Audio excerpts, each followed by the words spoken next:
What could be so terrible about a World War II atrocity that governments, military institutions, and even survivors conspired to keep it hidden for half a century?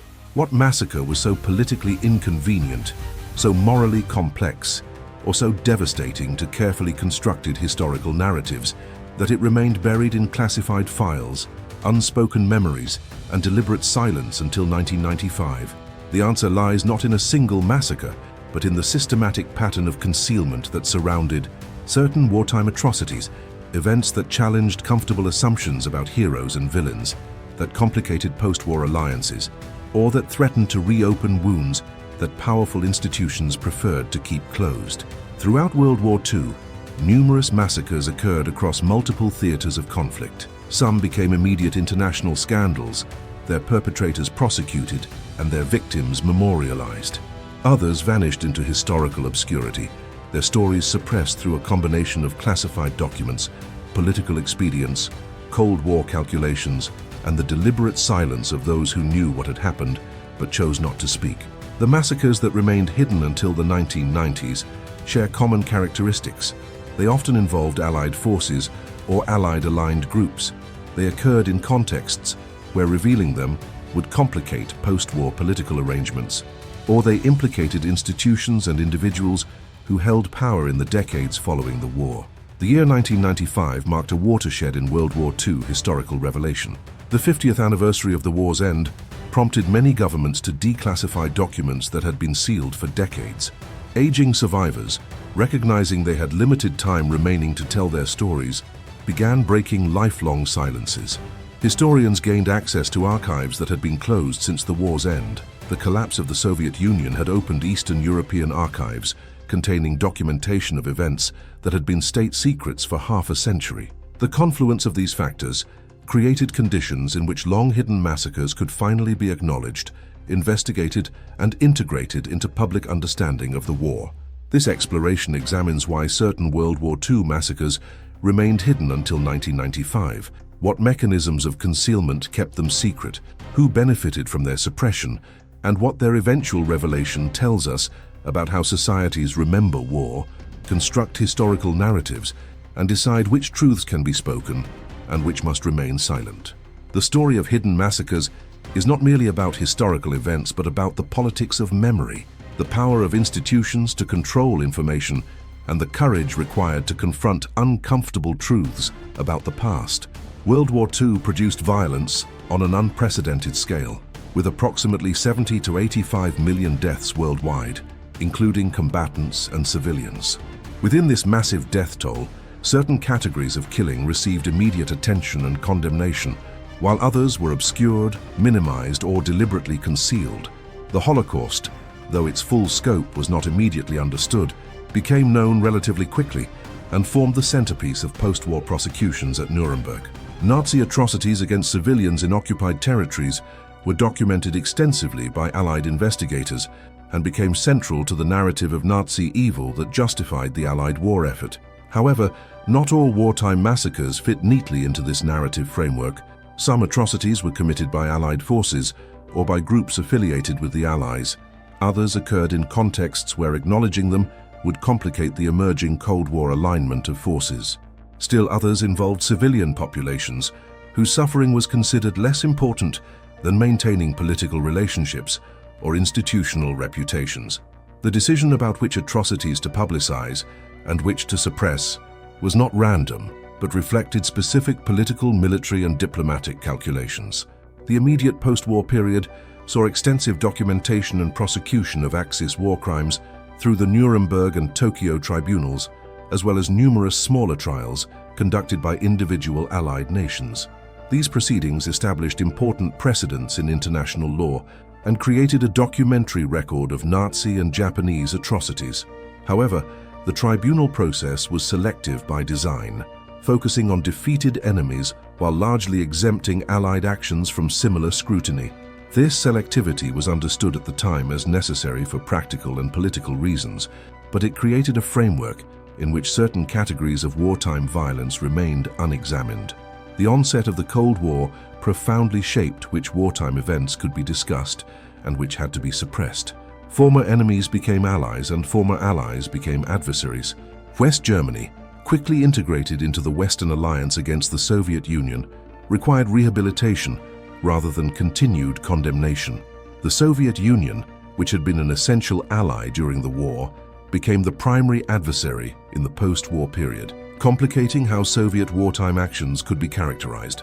The need to maintain alliance structures and military preparedness took precedence over complete historical accounting. Classification systems established during and immediately after the war kept vast quantities of documents secret. Material was classified for various reasons: to protect intelligence sources and methods, to avoid diplomatic complications, to shield military and political leaders from embarrassment, or simply because information about wartime operations was routinely classified regardless of content. These classification systems meant that documentation of many wartime events remained inaccessible to historians, journalists, and the public for decades. The criteria for declassification were often vague, allowing institutions to maintain secrecy long past any legitimate security justification. The psychology of survivors also contributed to concealment. People who had witnessed or survived massacres often found themselves unable to speak about their experiences for complex reasons. Some feared they would not be believed. Others carried guilt about surviving when others died. Many were traumatized by what they had witnessed and found it psychologically easier to remain silent. In some cases, survivors faced direct threats or pressure from those who wanted events kept secret. The silence of survivors meant that even when documentary evidence existed, the human testimony that might have forced public attention was absent. Institutional interests in concealment were powerful and multifaceted. Military organizations sought to protect their reputations and avoid acknowledgement of war crimes committed by their personnel. Intelligence agencies wanted to maintain secrecy around operations that had involved morally questionable actions. National governments prioritized diplomatic relationships over historical accuracy. Even survivor communities sometimes preferred silence, believing that publicizing certain massacres would harm their group's standing or complicate compensation claims related to other, more widely recognized atrocities. The media landscape of the immediate post-war decades also limited revelation of hidden massacres. Investigative journalism existed, but faced significant obstacles in accessing information about wartime events. Journalists lacked the resources to conduct extensive archival research in multiple countries, and government classification meant that much documentation was simply unavailable. Media organizations were often deferential to military and government sources, accepting official narratives rather than investigating inconsistencies or pursuing suppressed stories. Academic historians worked within constraints imposed by archive access and professional norms that emphasized documentary evidence. Without access to classified documents, historians could not fully investigate many wartime events. Oral history as a methodology was less developed in the immediate post-war decades, meaning that survivor testimony was often discounted in favor of official records. The result was that professional historians, despite good intentions, often produced histories that reflected the limitations of available sources rather than the full reality of wartime events. The cultural moment of the 1990s, particularly 1995 as the 50th anniversary of the war's end, created unique conditions for revelation.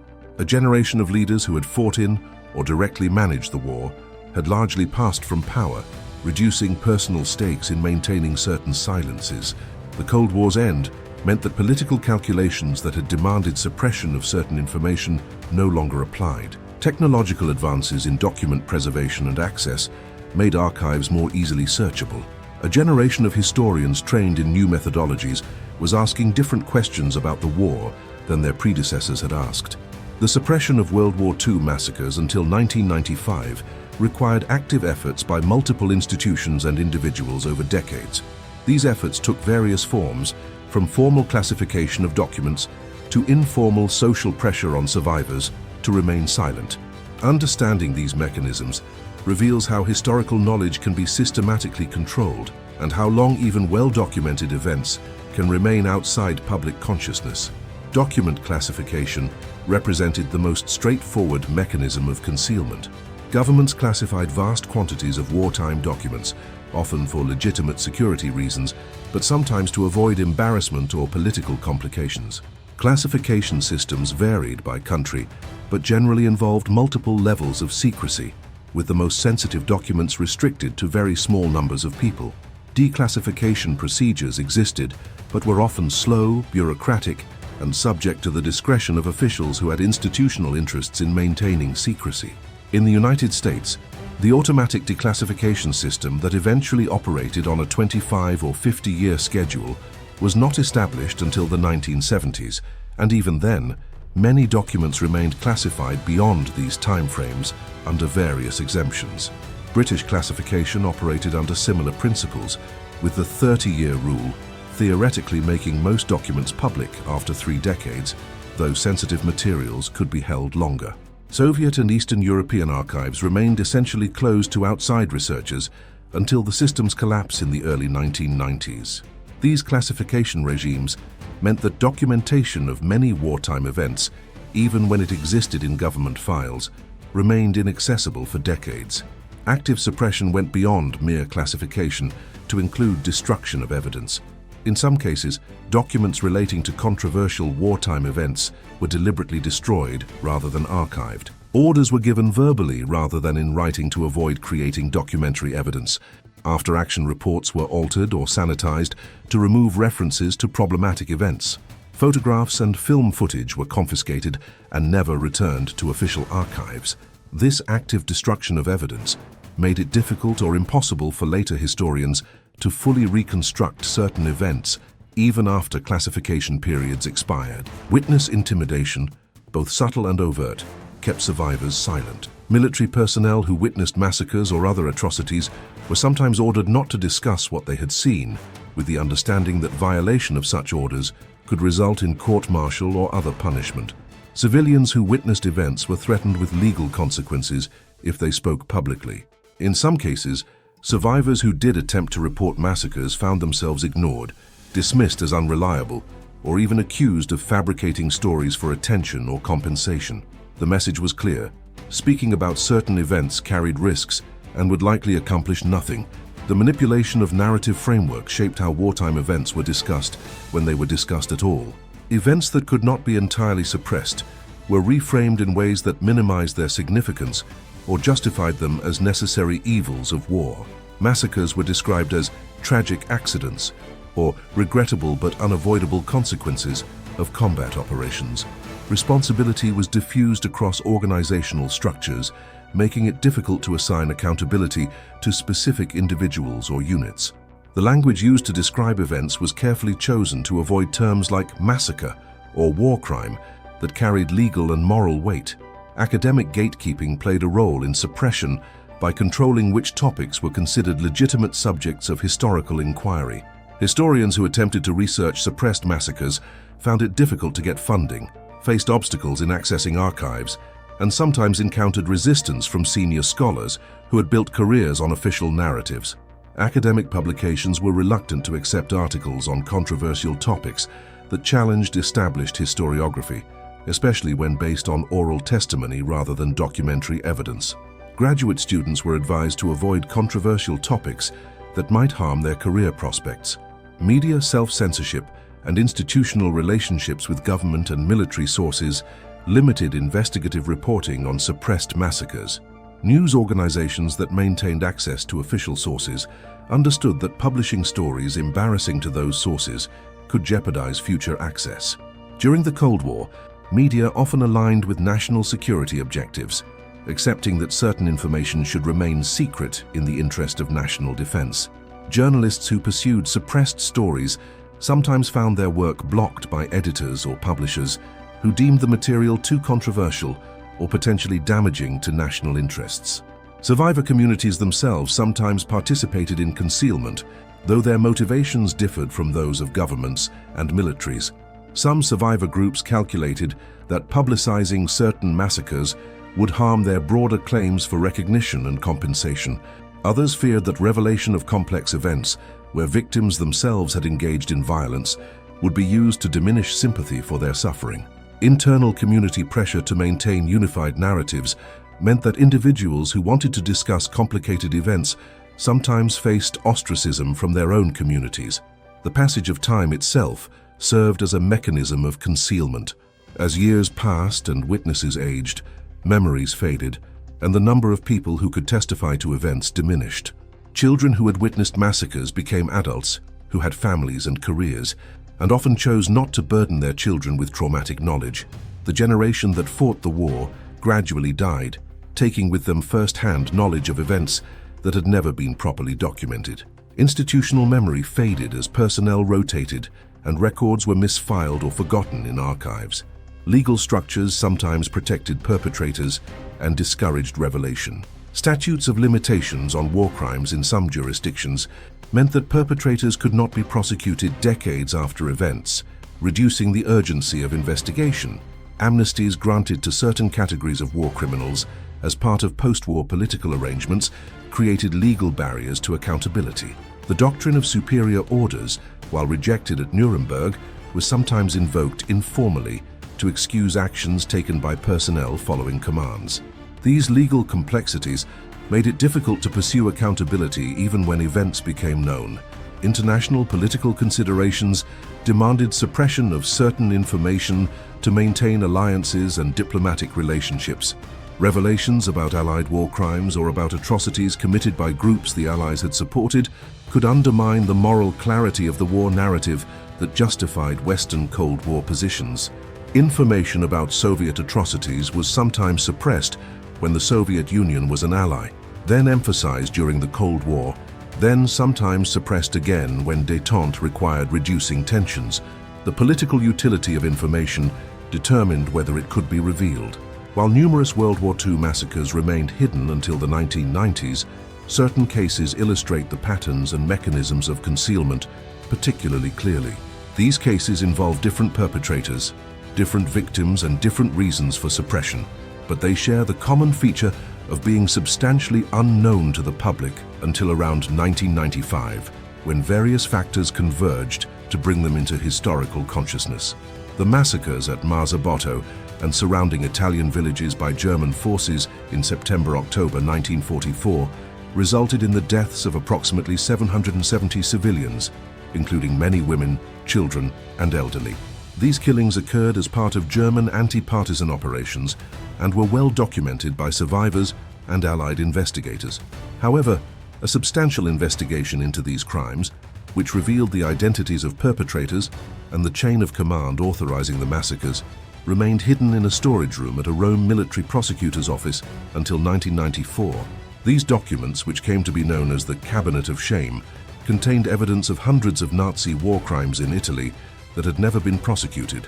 The suppression of the Marzabotto investigation reflected several factors: Italian political instability in the post-war period and the rapid onset of the Cold War meant that prosecuting German war criminals became politically complicated as West Germany became a crucial Western ally. The Italian military justice system, itself compromised by personnel who had served under Mussolini, had limited enthusiasm for pursuing war crimes prosecutions.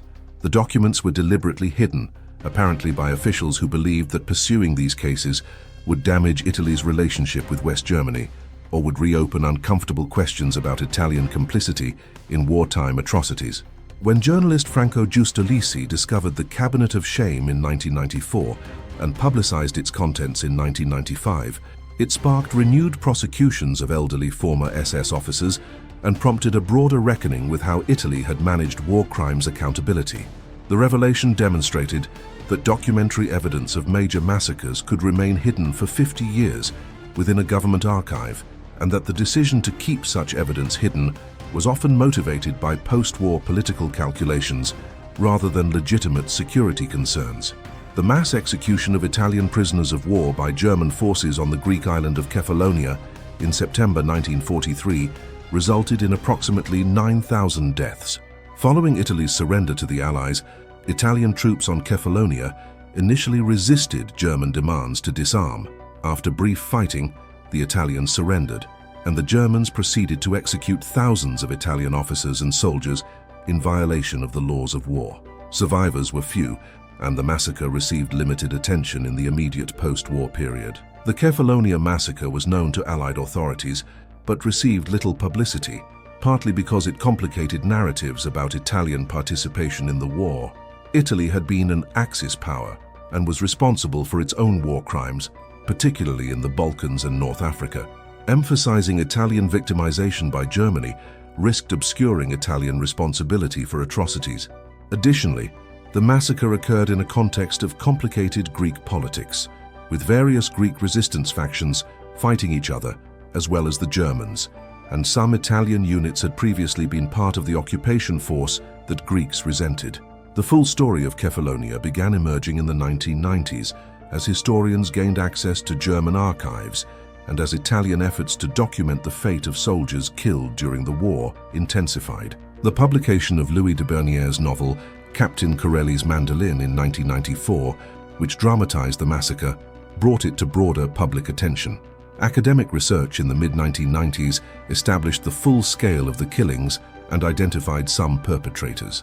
The 50th anniversary of the war's end prompted Italian government efforts to memorialize Italian war dead, including those killed at Kefalonia. Soviet massacres of Polish prisoners, most notably at Katyn but also at other sites throughout Soviet-controlled territory in 1940, represented a particularly complex case of concealment and revelation. Approximately 22,000 Polish military officers, police officers, intellectuals and other prisoners were executed by Soviet secret police on Stalin's orders. When mass graves were discovered by German forces in 1943, the Germans used the discovery for propaganda purposes, correctly accusing the Soviets of the killings. The Soviets denied responsibility and claimed the Germans had committed the massacres. Throughout the Cold War, the Western Allies, while privately aware that the Soviets were responsible for Katyn, publicly maintained ambiguity on the issue.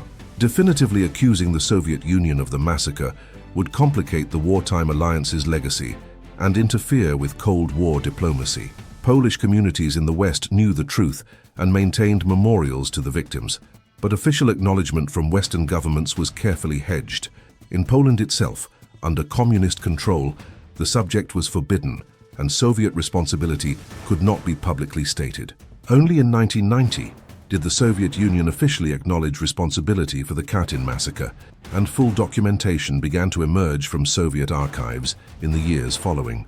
The 50th anniversary in 1990 prompted Gorbachev's government to release some information, but comprehensive archival access came only after the Soviet Union's collapse. Western governments began to officially acknowledge what their intelligence services had known since 1943, that the Soviets had committed the massacre. The revelation, while long suspected, still carried significant political and emotional weight, particularly for Polish communities that had been told for decades their beliefs were wrong. The massacre of German refugees by Soviet forces and Soviet-aligned militias as the Red Army advanced into East Prussia in 1945 represented a category of atrocity that was politically inconvenient to acknowledge during the Cold War. While German atrocities in the Soviet Union were extensively documented and prosecuted, Soviet violence against German civilians received far less attention.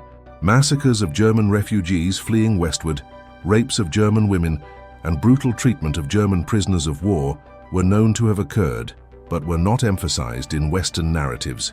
This suppression reflected several factors. Germany's responsibility for initiating the war and for committing genocide made it politically difficult to emphasize German suffering without appearing to engage in moral equivalence. During the Cold War, West German integration into the Western Alliance required moving past wartime grievances rather than emphasizing them. East Germany, under Soviet control, could not acknowledge Soviet atrocities. The scale of Nazi crimes against Soviet civilians, estimated at 20 million Soviet deaths, including approximately 7 million civilians, made Soviet retaliatory violence seem understandable, if not justifiable. Only in the 1990s, as Cold War imperatives faded and Eastern European archives opened, did comprehensive documentation of Soviet violence against German civilians begin to emerge in accessible form. German historians began publishing detailed studies of the refugee experience and the violence that accompanied it. The political climate had shifted enough that acknowledging German suffering no longer seemed to minimize German responsibility for the war. The complexity of this history, perpetrators becoming victims, justified rage leading to criminal violence, could finally be explored without immediate political consequences. Massacres committed by various resistance and partisan groups across occupied Europe represented another category of suppressed violence. While resistance fighters were celebrated as heroes in post-war narratives, the reality of resistance warfare included acts that violated the laws of war. Partisans sometimes executed prisoners, killed civilians suspected of collaboration, and engaged in ethnic violence under cover of anti-occupation operations. These actions were strategically understandable in the context of brutal occupation, but were nonetheless war crimes. Post-war governments in countries that had been occupied had strong incentives to suppress information about resistance atrocities. National mythology emphasized resistance heroism as a source of pride and legitimacy for post-war regimes. Acknowledging that resistance fighters had committed massacres would complicate these narratives and potentially divide societies along lines of wartime allegiance. Individuals who had been celebrated as resistance heroes sometimes held positions of power in post-war governments and were able to suppress information about their wartime actions.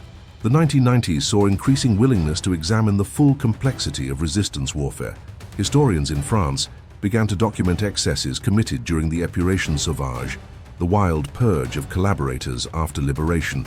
In Yugoslavia, the breakup of the country prompted revelation of massacres that various ethnic groups had committed against each other during and immediately after the war, events that Tito's government had suppressed to maintain Yugoslav unity. In Greece, documentation emerged of violence between competing resistance factions and of massacres committed against Greek civilians accused of collaboration. Allied bombing of civilian targets, particularly the firebombing of Dresden and Tokyo, and the atomic bombings of Hiroshima and Nagasaki, occupied a unique position in the landscape of hidden violence. These events were not hidden in the sense of being unknown. They were widely publicized at the time and immediately controversial. However, serious historical and moral examination of these bombings as potential war crimes was largely suppressed for decades through a combination of institutional defense of the bombings as militarily necessary and politically justified. The scale of civilian casualties from strategic bombing, approximately 600,000 German civilians and a similar number of Japanese civilians, made these operations potentially among the war's deadliest atrocities. However, the legal and moral status of strategic bombing remained ambiguous. Bombing raids were conducted by democratic nations prosecuting a just war against aggressive tyrannies. The militaries that conducted the bombings remained powerful institutions in post-war decades and defended the bombings as having shortened the war and saved lives. Political leaders who authorized the bombings, particularly regarding the atomic bombs, maintained that the decisions were correct and necessary. Only in the 1990s did comprehensive historical reassessment of strategic bombing begin to receive mainstream academic and public attention. The 50th anniversaries of Dresden's bombing in 1995 and Hiroshima and Nagasaki in 1995 prompted renewed examination of the military necessity and moral justification of these attacks. Historians gained access to strategic bombing survey documents and internal military communications that revealed the debates within Allied command about targeting decisions.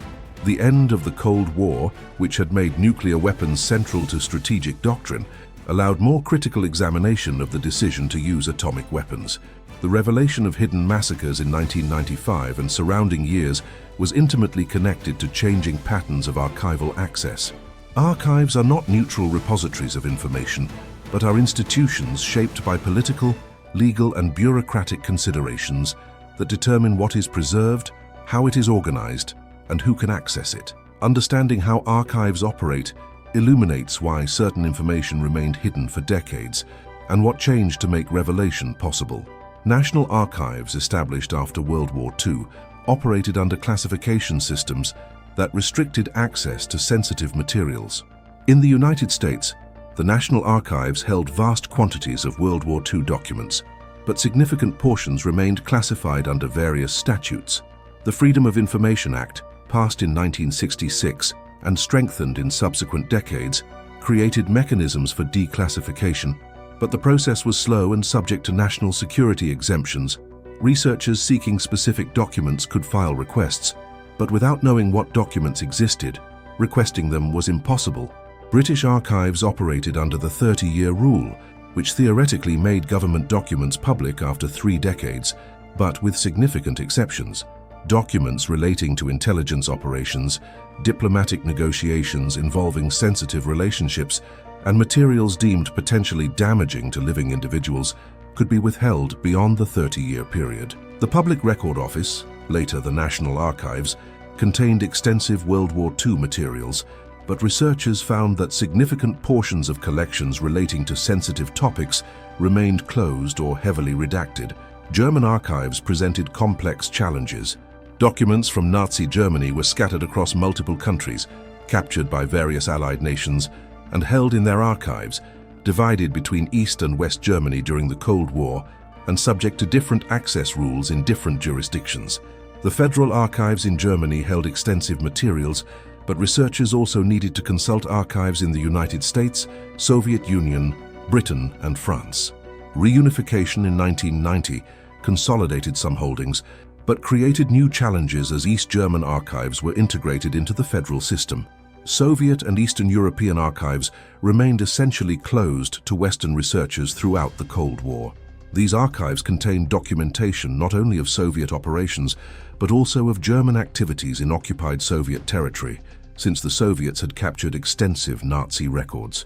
The fall of the Berlin Wall in 1989 and the collapse of the Soviet Union in 1991 created unprecedented opportunities for archival access. Russian archives began admitting foreign researchers, though the process remained bureaucratic and subject to political considerations. Former Soviet republics and Eastern European countries opened archives that had been state secrets for decades. The opening of Soviet archives in the early 1990s proved particularly significant for revealing hidden massacres. Documents confirming Soviet responsibility for Katyn emerged from newly accessible Russian archives. Records of Soviet operations during the advance into Germany revealed the scale of violence against German civilians. Documentation of Soviet deportations of ethnic minorities and treatment of prisoners of war became available for the first time. The timing of this access, coinciding with the war's 50th anniversary, meant that new documentation became available just as public and academic interest in comprehensive historical accounting was at its peak. Declassification initiatives, specifically timed to the 50th anniversary, brought additional documents into public view. The U.S. government undertook a major declassification review of World War II materials in advance of the anniversary, releasing documents that had been sealed since the war. British archives conducted similar reviews. These initiatives were partly driven by historians and advocacy groups who had long sought access to wartime records, but they also reflected recognition that maintaining secrecy 50 years after events no longer served legitimate purposes. However, declassification was selective and incomplete.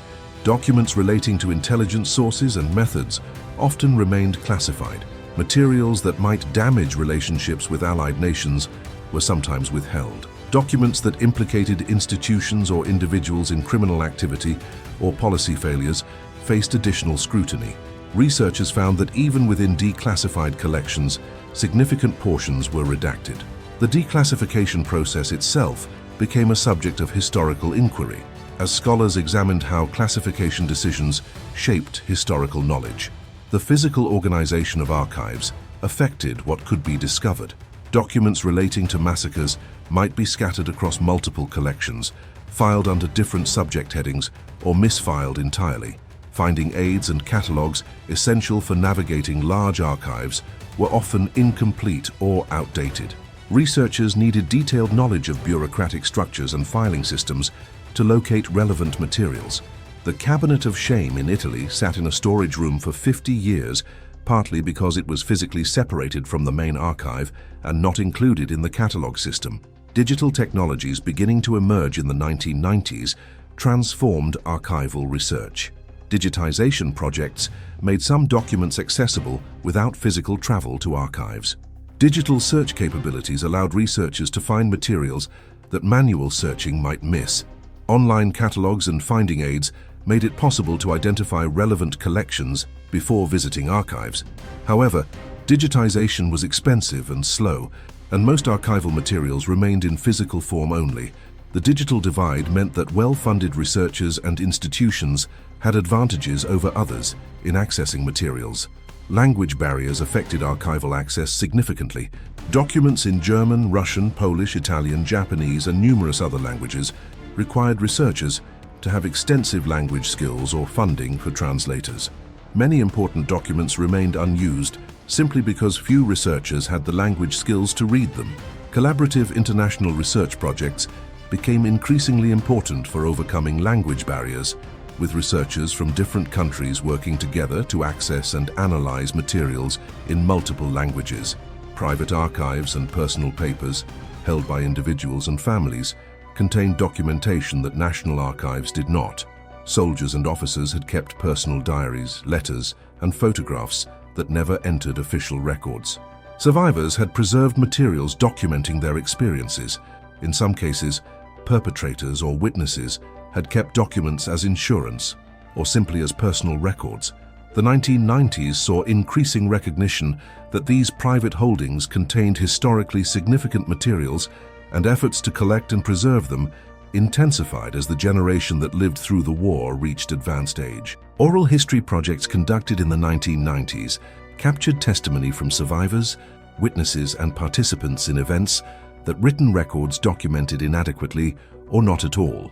The 50th anniversary prompted numerous oral history initiatives to record the memories of the war generation while they were still alive.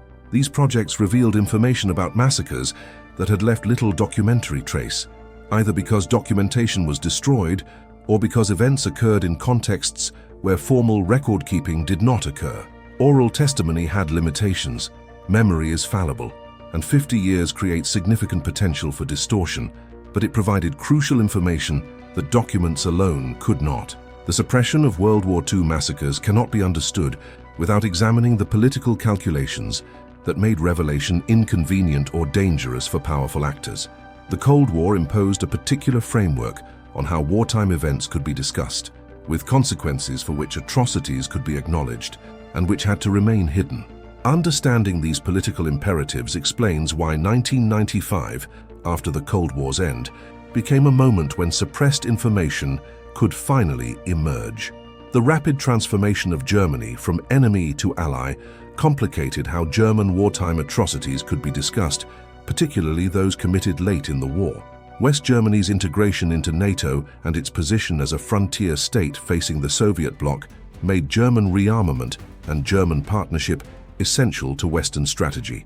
Pursuing war crimes prosecutions aggressively against Germans who might now serve in Western institutions or whose prosecution might alienate German public opinion became politically problematic. The calculation was made that moving forward with the German-Western alliance took priority over comprehensive accountability for wartime crimes. This calculation affected specific cases. German officers who had committed massacres but who possessed military expertise valuable to NATO sometimes received clemency or avoided prosecution entirely. The United States and Britain conducted trials of major war criminals but were more lenient toward lower-level perpetrators, particularly in the late 1940s and 1950s as Cold War tensions increased. German legal proceedings against war criminals were often slow and resulted in light sentences.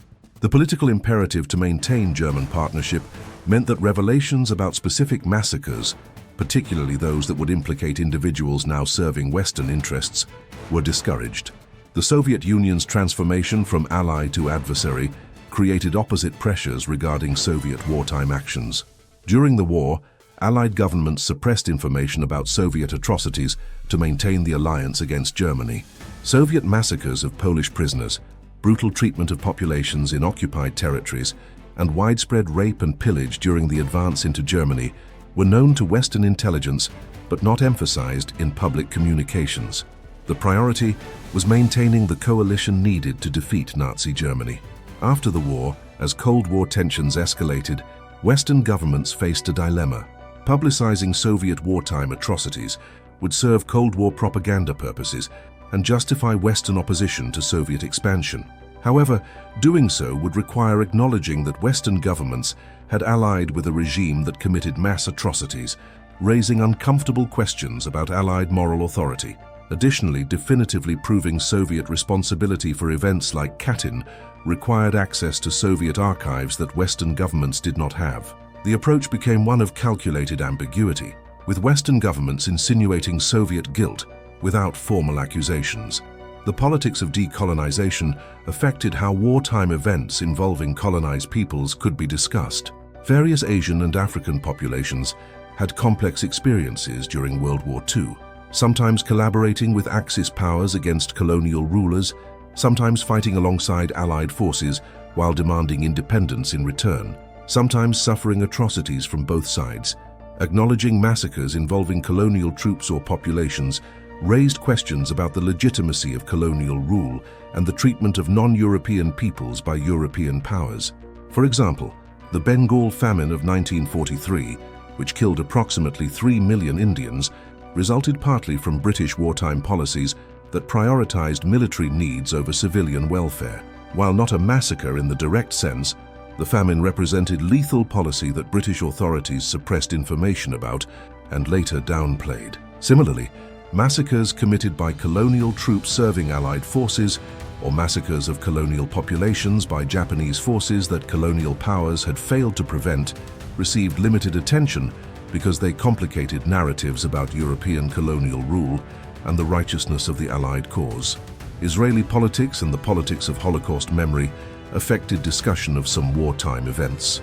The Holocaust rightfully stood at the center of World War II atrocity narratives, and the establishment of Israel was closely connected to international recognition of Jewish suffering. However, this centrality sometimes created tensions regarding other wartime massacres. Some argued that emphasis on other atrocities diluted attention to the Holocaust. Others contended that Holocaust memory was being instrumentalized to support Israeli policies. These debates affected what could be said about wartime events involving Jewish populations, particularly complex situations where Jewish victims were also involved in violence against others. The politics of European integration created incentives to suppress information about massacres that might inflame national tensions within the emerging European community. The European project depended on reconciliation between former enemies, particularly between France and Germany. Revelations about wartime atrocities could reopen wounds and fuel nationalist resentments that European integration sought to overcome. There was a tendency to emphasize shared victimization by Nazi tyranny while minimizing conflicts between European nations or atrocities committed by one European population against another. Domestic political considerations within individual countries shaped disclosure decisions. In Italy, revelations about wartime atrocities committed by Italians or about Italian resistance violence could affect domestic political alignments. In France, details about collaboration and violence during liberation could destabilize the carefully constructed Gaullist myth of universal resistance. In Britain, information about controversial bombing campaigns or treatment of prisoners could undermine national pride in the war effort. Political leaders calculated whether revelations would strengthen or weaken their positions and made disclosure decisions accordingly. The legal principle of retroactivity complicated accountability for some wartime actions. Certain acts that would later be defined as war crimes or crimes against humanity were not clearly illegal under the laws of war as they existed in the 1940s. Strategic bombing of civilian populations, for example, occupied a legal gray area. Prosecuting individuals for actions that were not unambiguously illegal at the time they were committed raised legal and ethical questions. This ambiguity provided cover for those who wished to suppress information about questionable wartime acts. Intelligence agencies had particular reasons to suppress information about wartime operations. Many intelligence operatives and networks established during the war continued operating into the Cold War. Revealing wartime activities might expose sources and methods still in use. Additionally, intelligence agencies had sometimes worked with individuals whose wartime records were problematic, valuing their usefulness over concerns about their pasts. Protecting these relationships required maintaining secrecy about wartime events. The passage of time itself became a political factor. As decades passed, political actors calculated that many people involved in wartime events were dead, that public interest had waned, and that revelations would have limited political impact. By the 1990s, most wartime leaders had died, reducing personal stakes in suppression. The generation that fought the war was aging rapidly, creating urgency to document experiences before witnesses died. These temporal factors made 1995 the 50th anniversary, a moment when political barriers to revelation were lower than they had been previously. The eventual revelation of hidden massacres depended crucially on survivors finding the courage to speak about their experiences. Throughout the post-war decades, many survivors carried knowledge of atrocities but remained silent for complex psychological, social, and political reasons. Understanding why survivors remained silent and what changed in the 1990s to enable them to speak illuminates the human dimensions of historical suppression and revelation. Trauma fundamentally shaped survivors' ability to discuss their experiences. People who had witnessed massacres often suffered from what would later be recognized as post-traumatic stress disorder, experiencing nightmares, flashbacks, and severe anxiety related to their experiences. Speaking about traumatic events required reliving them psychologically, a prospect many survivors found unbearable. The immediate post-war years offered limited psychological support, and the concept of trauma therapy was poorly developed. Many survivors simply tried to forget, building new lives and avoiding anything that might trigger memories. The fear of not being believed kept many survivors silent. Wartime atrocities were so extreme that people who had not experienced war sometimes found accounts hard to credit. Survivors who attempted to describe what they had witnessed sometimes encountered skepticism or accusations of exaggeration. This disbelief was particularly acute regarding massacres committed by Allied forces or associated groups, since these contradicted the dominant narrative of Allied righteousness. After encountering disbelief, survivors often decided silence was preferable to the pain of having their experiences dismissed. Guilt complicated survivors' relationship with their experiences. Many survivors carried guilt about surviving when others died, questioning why they had been spared. Some felt guilt about actions they had taken or failed to take during massacres, not resisting, not helping others, cooperating with perpetrators to survive. Others felt guilt about the violence they or their communities had inflicted on others in the context of occupation and resistance. This guilt made it psychologically difficult to discuss experiences, as doing so required confronting painful moral questions. Social pressure to remain silent came from multiple directions.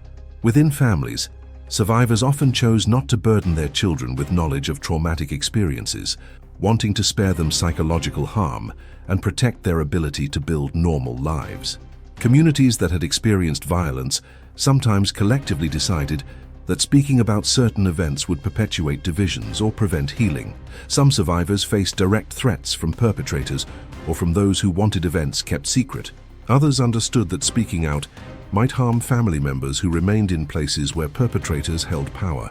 The absence of audience affected survivors' willingness to speak. Throughout much of the post-war period, there was limited public interest in testimonies that complicated the standard World War II narrative. Publishers were reluctant to print survivor memoirs that did not fit familiar patterns. Academic historians were focused on documentary evidence rather than oral testimony. Without an audience willing to listen, survivors often concluded that speaking would accomplish nothing and might only cause them additional pain. Legal and financial considerations sometimes discouraged testimony. Survivors seeking compensation for wartime losses or recognition as victims of specific atrocities sometimes found that their claims were jeopardized by discussing events that were not officially recognized. Speaking about massacres that governments had not acknowledged might mark survivors as troublemakers or cast doubt on their credibility. Some survivors calculated that remaining silent about certain events while pursuing claims related to other, recognized atrocities was strategically wiser. The aging of survivors created contradictory pressures. As survivors grew older, some felt increasing urgency to speak before they died, wanting their experiences recorded, even if acknowledgement came too late for justice. Others felt the opposite, concluding that after decades of silence, there was no point in speaking now that they were too old to confront the past, or that their memories might no longer be reliable. The psychological burden of carrying suppressed memories for decades took a toll, with some survivors experiencing increasing trauma symptoms in old age as the psychological defenses they had built weakened. Changes in the 1990s created conditions more favorable to survivor testimony. The 50th anniversary of the war's end prompted extensive media coverage and public interest in wartime experiences, creating an audience for survivor stories. Oral history projects actively sought survivor testimony, providing institutional support and validation for sharing experiences. The end of the Cold War meant that political barriers to discussing certain events had diminished. Psychological understanding of trauma had improved, and support systems for survivors discussing traumatic experiences were better developed. Holocaust testimony projects, particularly those associated with Steven Spielberg's Survivors of the Visual History Foundation, later USC Shoah Foundation, established in 1994, created models for systematic collection of survivor testimony. While focused on Holocaust survivors, these projects demonstrated the value of oral history and created momentum for similar efforts regarding other wartime experiences. The infrastructure and methodology developed for Holocaust testimony proved applicable to documenting other massacres and atrocities. Survivors who did speak in the 1990s often described profound relief at finally being able to share their experiences.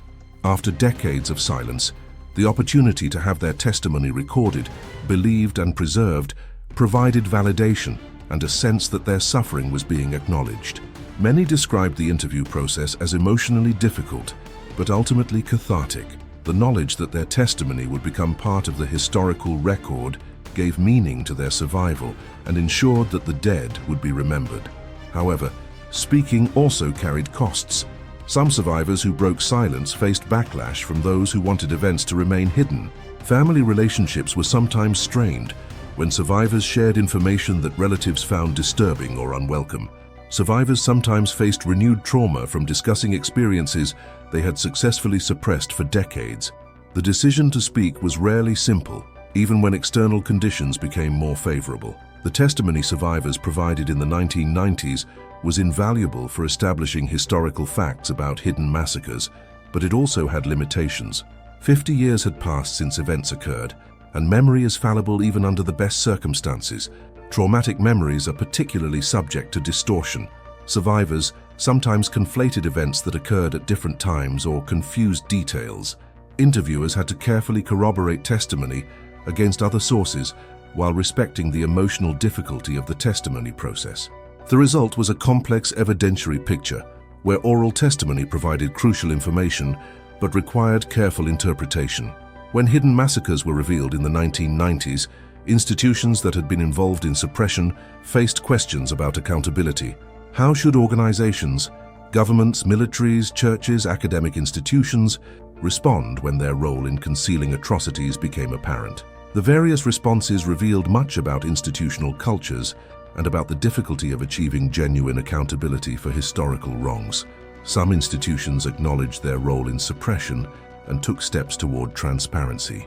The Italian government's response to the Cabinet of Shame discovery included not only reopening prosecutions against German war criminals, but also examining why the documents had been hidden and ensuring that remaining classified materials relating to wartime atrocities were declassified. This response, while coming 50 years late, represented recognition that institutional suppression had prevented justice and that transparency was necessary even if prosecution was no longer possible for most perpetrators. Other institutions responded with defensiveness, minimizing their role in suppression or arguing that classification and non-disclosure had been justified by legitimate concerns. Military institutions particularly tended toward defensive responses, emphasizing that wartime decisions had been made in difficult circumstances and that judging historical actions by contemporary standards was unfair. This defensiveness protected institutional reputations, but frustrated those seeking honest accounting of how suppression had occurred and why. Calls for apologies and official recognition of previously hidden massacres created political dilemmas. Formal government apologies carried legal and financial implications, potentially opening governments to compensation claims. Acknowledging atrocities committed by a nation's forces or allies required confronting uncomfortable historical truths. Some governments offered qualified acknowledgements that expressed regret without accepting legal responsibility. Others remained silent, calculating that formal recognition would create more problems than it solved. Academic institutions faced questions about their role in perpetuating official narratives and failing to investigate suppressed events. Some historians defended their earlier work, noting that they had been limited by archive access and available sources. Others engaged in self-criticism, acknowledging that they had sometimes been too deferential to official sources or had avoided controversial topics. The discipline of history grappled with questions about how political considerations and limited archive access had shaped the historiography of World War II. Prosecutions of elderly perpetrators when hidden massacres came to light raised difficult questions about justice delayed being justice denied. Several former SS officers were prosecuted in the 1990s for massacres in Italy after the Cabinet of Shame revelations. These prosecutions, occurring 50 years after events when defendants were in their 70s or 80s, prompted debate about whether such late prosecutions served justice or were merely symbolic gestures. Some argued that accountability mattered regardless of timing, while others questioned the utility of prosecuting elderly men for acts committed in their youth. Truth and reconciliation models developed in other contexts, particularly post-apartheid South Africa, influenced thinking about how to address belatedly revealed wartime atrocities. These models emphasized truth-telling over punishment, seeking to establish historical record and acknowledge victim suffering rather than focusing primarily on perpetrator prosecution. Some European countries explored Truth Commission approaches to wartime events, though with mixed results. The tensions between justice, reconciliation, and historical truth-telling that such processes revealed demonstrated the complexity of addressing historical wrongs. Memorial and educational initiatives represented another form of institutional response. Governments and communities established memorials to previously unrecognized massacres, adding these events to the landscape of war remembrance. Educational curricula were revised to include previously suppressed events. Museums and historical sites incorporated new information into exhibitions. These efforts served important functions in acknowledging suffering and educating future generations, though they came too late for most survivors and could not undo decades of denial. Financial compensation for survivors of belatedly acknowledged massacres proved contentious. Many survivors had died before recognition occurred, meaning compensation came too late for them. The amounts offered were often symbolic, rather than adequate restitution for suffering endured. Legal proceedings over compensation were lengthy and adversarial, requiring survivors to prove their experiences to skeptical bureaucracies. The compensation process, while materially helpful to some survivors, often felt inadequate and even insulting given the decades of denial that had preceded it. Institutional memory and ensuring that patterns of suppression would not recur became concerns. Some organizations instituted reforms to their classification and declassification procedures, seeking to prevent indefinite suppression of historical information. Archives developed policies emphasizing transparency and systematic declassification. However, these reforms faced resistance from security and intelligence communities that emphasized continuing need for secrecy. The tension between legitimate security concerns and historical transparency remained unresolved. International cooperation improved regarding war crimes, accountability, and historical documentation. The International Criminal Court, established by the Rome Statute in 1998, represented new commitment to accountability for mass atrocities, though its jurisdiction was prospective only. International historical commissions examined transnational wartime events that had been complicated by competing national narratives. These international efforts reflected recognition that national institutions alone were inadequate for establishing comprehensive historical truth. The question of generational responsibility emerged as institutions confronted suppressed histories. To what extent did contemporary organizations bear responsibility for actions taken by predecessors decades earlier? Should current members apologize for institutional failures they did not participate in? These questions divided institutions, with some embracing the concept of institutional continuity that entailed acknowledging past wrongs, while others argued that present generations should not be burdened with guilt for actions of the past. The year 1995 represented a unique historical moment when multiple factors converged to enable revelation of previously suppressed World War II massacres. Understanding what made this particular time special illuminates how historical knowledge emerges from complex interactions of political, institutional, technological, and generational factors. The 50th anniversary of the war's end carried symbolic weight that prompted reflection and reassessment. Round-number anniversaries trigger commemorative impulses and media attention. The 50th anniversary was particularly significant because it likely represented the last major anniversary when substantial numbers of war survivors would still be alive. This temporal pressure created urgency to document experiences and establish historical record, while first-hand witnesses remained available. Governments, media organizations, and historical institutions all recognized that this anniversary deserved special attention.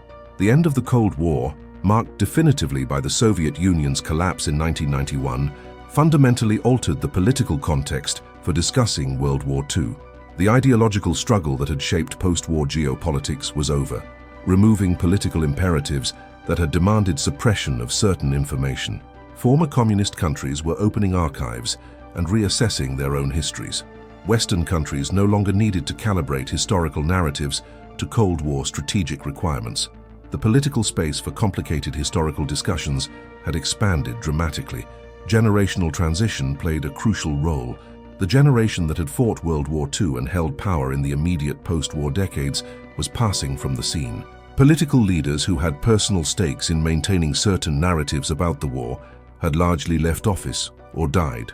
This generational shift reduced personal sensitivities around wartime events and created space for younger generations to ask questions their elders had avoided. Simultaneously, the war generation itself, knowing their time was limited, felt increasing urgency to speak about experiences they had previously kept silent. Technological advances facilitated information sharing and historical research in new ways. The internet was emerging as a tool for communication and information dissemination, though it was far more primitive in 1995 than today. Digitization of documents was beginning to make archival materials more accessible. Database technologies allowed researchers to manage and analyze larger quantities of information. Video recording technology made it easier to capture oral histories.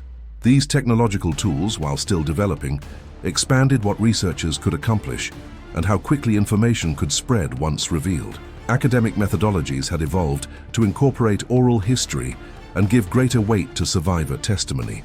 The linguistic turn in historiography had prompted questions about how narratives are constructed and whose voices are heard. Social history's emphasis on ordinary people's experiences, rather than solely elite politics and military operations, created space for survivor stories. These methodological developments meant that testimony about massacres, even without extensive documentary corroboration, could be taken seriously in ways it had not been in earlier decades. Media landscape changes affected how historical revelations circulated. Cable news networks, having expanded in the 1980s, provided more outlets for historical programming. Newspapers featured extensive anniversary coverage. Publishers found that World War II histories had strong commercial appeal. Documentaries about wartime events reached large audiences. This media attention created platforms for survivors to tell their stories and for historians to present new research.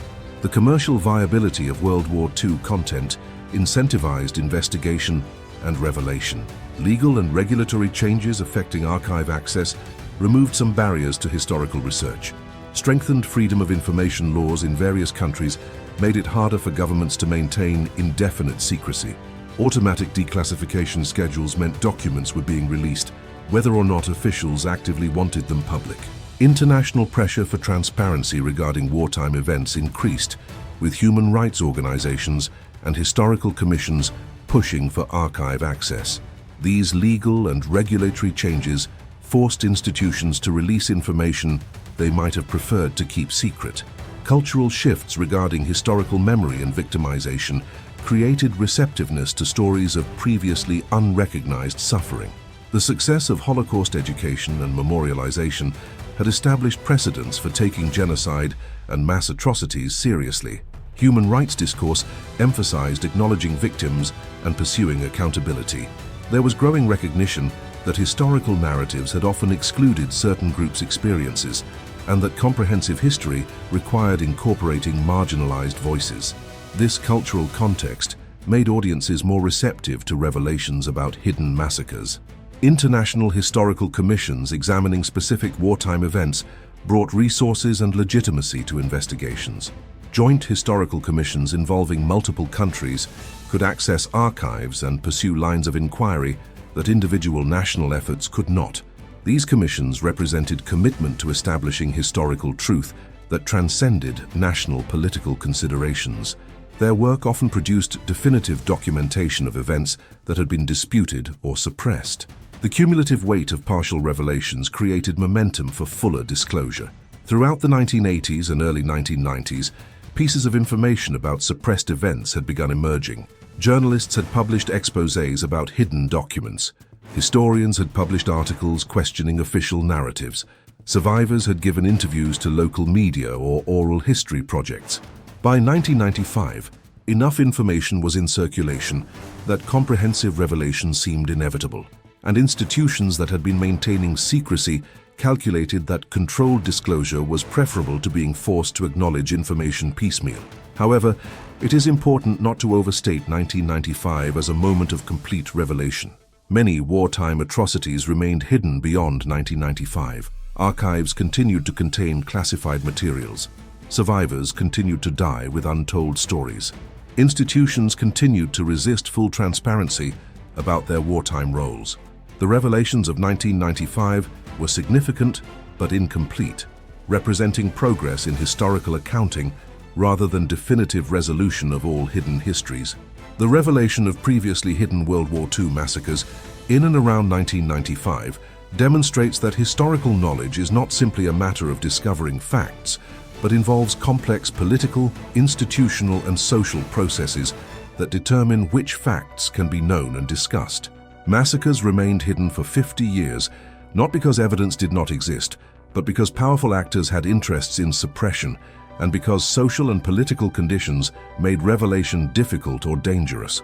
The mechanisms of concealment, document classification, witness intimidation, narrative manipulation, academic gatekeeping, media self-censorship, and survivor silence operated systematically to keep certain events outside public consciousness. These mechanisms were not random, but reflected specific political calculations about maintaining alliances, protecting institutional reputations, avoiding accountability, and controlling historical narratives. Understanding how suppression operated reveals much about how power shapes historical knowledge and whose stories get told. The political calculations that drove suppression were products of their time, particularly of Cold War imperatives that demanded certain histories be emphasized while others were suppressed. The rapid transformation of enemies into allies and allies into enemies meant that acknowledging certain atrocities became politically inconvenient or impossible. The need to maintain military alliances, manage decolonization, and navigate domestic politics took precedence over comprehensive historical accounting. These political factors meant that which atrocities were acknowledged and which were hidden depended less on the events themselves than on their political utility. Survivors' experiences of suppression and eventual revelation illuminate the human costs of historical denial. Carrying knowledge of atrocities while being unable to speak created profound psychological burdens. When survivors finally could speak in the 1990s, many described relief at being believed and having their experiences validated, but also trauma from revisiting suppressed memories. The timing of revelation mattered enormously. Many survivors died before acknowledgement came, never receiving the validation or justice they deserved. The institutional responses to revelation ranged from genuine accountability to defensive minimization. Some organizations acknowledged their roles in suppression and took steps toward transparency and redress. Others protected their reputations through denial or by arguing that historical actions should not be judged by contemporary standards. The variety of responses demonstrated that confronting institutional complicity in historical wrongs remains difficult even when the evidence is clear and the events distant. The convergence of factors in 1995, the 50th anniversary, Cold War's end, generational transition, technological advances, archival access, and cultural shifts created unique conditions for revelation. These factors were not inevitable or automatic, but represented specific historical developments that created opportunities for suppressed information to emerge. Understanding what made 1995 special helps explain both why revelation came then and why it had not come earlier. However, the revelations of 1995 were incomplete. Many wartime atrocities remain inadequately documented or acknowledged. Archives still contain classified materials. Survivors continue to die with untold stories. Institutions continue to resist full transparency. The work of historical recovery and accountability remains ongoing, with new revelations continuing to emerge decades after the war. The lesson of 1995 is that even well-studied historical events can contain hidden dimensions, and that vigilance and persistent inquiry are necessary for approaching comprehensive historical truth. The story of hidden massacres reveals the contingent nature of historical knowledge. What we know about the past depends on who controls information, what political considerations shape disclosure, whether survivors can speak and be heard, and whether institutions are willing to confront uncomfortable truths. History is not simply what happened, but what we can know and discuss about what happened. And those are distinct things shaped by power relations and political calculations. The eventual revelation of hidden massacres also demonstrates that suppression rarely succeeds permanently. Evidence survives in archives, memories persist in survivor communities, and historical inquiry continues. While powerful actors can delay revelation, the passage of time eventually reduces their power to maintain secrecy. Generational change, political transformation, archival access, and persistent investigation eventually bring suppressed information to light. This pattern suggests grounds for optimism that hidden histories will eventually emerge, but also serves as a sobering reminder that revelation often comes too late for justice or meaningful accountability.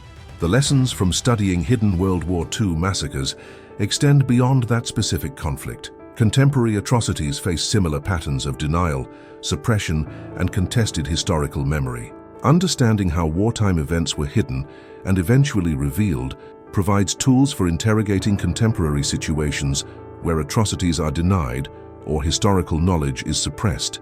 The patterns of concealment and revelation repeat across different contexts, suggesting that these are structural features of how societies deal with historical trauma and accountability, rather than unique characteristics of the World War II period. Ultimately, the revelation of hidden massacres in 1995 represented both an ending and a beginning, an ending of decades of suppression and denial, but a beginning of the long process of integrating these events into collective historical consciousness, pursuing such accountability as remains possible, and ensuring that the suppression of such information does not recur. The story remains incomplete, as new information continues to emerge, and as societies continue grappling with how to remember, commemorate, and learn from the full complexity of World War II. The events of 1995 mark not the conclusion of this process, but an important chapter in the ongoing effort to establish comprehensive historical truth about one of humanity's most destructive conflicts.